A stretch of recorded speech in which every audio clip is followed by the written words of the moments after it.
Response number 3, panguva ino toona kuti Comrade Blessed Arageza wopa another direct response iri kudirectwa nemutungamiri wenyika panguva ino tichiona achijamuka mabribes yataona kuti aiwa yauya iri aresponse or a letter yari kunyorera vakomana vari kuuya each and every day kuna Blessed Geza vachizama kumuconvinza nekumubriba kuti asitope zvaari kuita aiwa achistopa mutungamiri wenyika for the term extension and constitutional amendment. Kuti subscribe or like on the bell kuti ndapaendeya yamukuoneka nzi Comrade Blessed Arageza amudanyira Shameless Mnangagwa, stop sending your people to me trying to bribe me with money. Yesterday that young boy Tungwara phoned me. I'm not that cheap to be silenced with money. Iwewe my ear, stay the hell away from me. I don't want the vehicles, I have enough of them.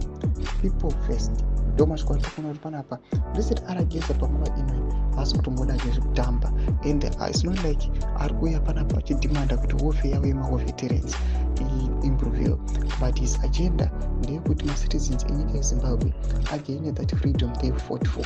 Panapa tiona this message ari kudeliver achiti vakomana vana Tungwara vari kumufonera nana Maiya ari kuachiti aiwa vakomana ava, yes you can give me those benefits but it is not benefiting the entire economy, the entire society. People vanosara vachitambura isu tichiwana takapinda tichiona zvatiri kuda.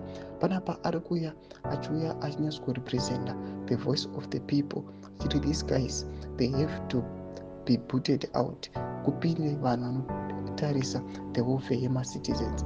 Mudze mafungiro enyu oti kudii pamusoro pe-this direct response yaanyorera vakomana vethe region vachivaudza kuti aiwa inini am not that type inotengwa nemota dzandinadzo dzakakwana ende ndinodzidii ini ndakura kudai. Tudze mafungiro enyu oti kudii pamusoro pechitiko ichi nakomusection medu. So masubscribe or like channel on the